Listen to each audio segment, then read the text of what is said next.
लोकसभा चुनाव में होने जा रहा बहुत बड़ा खेला। मोदी शाह की चाल इंडिया गठबंधन के लिए बना बहुत बड़ा रोड़ा। 80 की रस्साकशी, 19 से 20 है 24 का लोकसभा चुनाव। इस बार बदले समीकरण और खिलाड़ी, होने जा रहा बहुत बड़ा उलटफेर। त्रिकोणीय लड़ाई के समीकरण में मायावती करने जा रही हैं खेल। लो फिर आ गया चुनावों का मौसम, वादों का मौसम, इरादों का मौसम, तीरों को धार देने का भी मौसम। अब इंडिया के हमले होंगे, भारत के जवाब होंगे। सियासी प्रयोगशालाओं से नए नए हथियार निकलेंगे।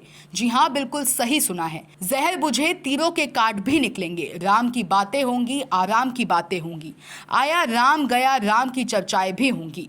बुद्धई काका, मंगरू काका, कल्लू काका की मान मनोवल होगी। ननका, बड़का और काकी के चूल्हे की रूखी सूखी रोटी भी मीठी होगी, क्योंकि ये चुनावी मौसम है और इसकी यही रीति है। उत्तर प्रदेश में 80 लोकसभा सीटों पर रस्साकशी शुरू हो गई है। आप लोग भी 2024 के चुनावी महासंग्राम का मजा लीजिए। 2019 के लोकसभा चुनाव से कुछ मामलों में अलग और इस बार का चुनाव 20 है। देखिए, लोकसभा का चुनाव का बिगुल किसी भी समय बच सकता है। सभी राजनीतिक पार्टियां 2024 के चुनावी महासंग्राम में जीत दर्ज करने के लिए कमर कसकर जुटी हुई हैं। अधिकतर ने अपने पाले तय कर लिए हैं। गठबंधन की सीटें तय हो गई हैं, प्रत्याशी तय हो रहे हैं, दल बदल और घर वापसी जैसे नित्य उत्सव हो रहे हैं। विपक्ष जब 10 साल लगातार सरकार में रहने वाले दल के खिलाफ सत्ता विरोधी लहर के दावे कर रहा हो, कई लोग जब सत्ताधारी गठबंधन से विपक्ष की ओर भगदड़ की उम्मीदें करते हो, चारों ओर से सत्ताधारी दल में शामिल होने और किसी भी कीमत पर टिकट पाने की अकुलाहट खुल्लम खुल्ला नजर आ रही है। जो कल तक विपक्ष में बैठकर सत्ता को बुरा कह रहे थे, वो तेजी से सिंहासन के हिस्सेदार और बगलगीर होने के लिए व्याकुल हैं। महंगाई और बेरोजगारी से अधिक अयोध्या के राम मंदिर से उत्सवी माहौल बना हुआ है। यूपी में बढ़ती चुनावी सरगर्मी के बीच लोकसभा की 80 सीटों की लड़ाई आमने सामने के तमाम प्रयासों के बावजूद त्रिकोणीय लड़ाई की ओर बढ़ती नजर आ रही है।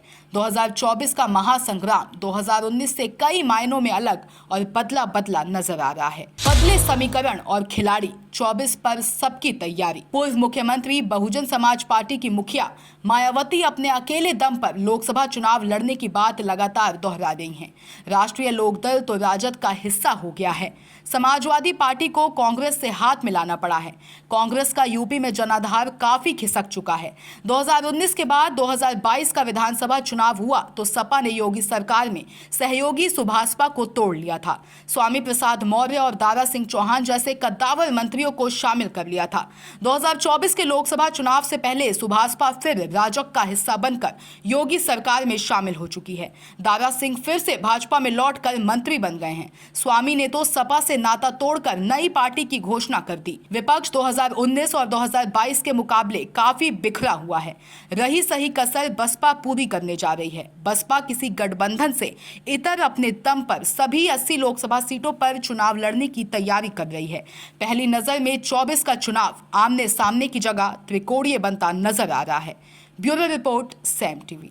सब्सक्राइब करें साम टीवी, क्योंकि हम आ गए हैं अब आपके बीच। दिखाएंगे सत्ता के वादों और अपराधियों के एक एक कारनामे की हकीकत। और हाँ, अगर आपके पास भी हो कोई ऐसी खबर तो कमेंट करके हमें बताएं, क्योंकि बिना डर और दबाव के हम दिखाते हैं हर एक खबर डंके की चोट पर।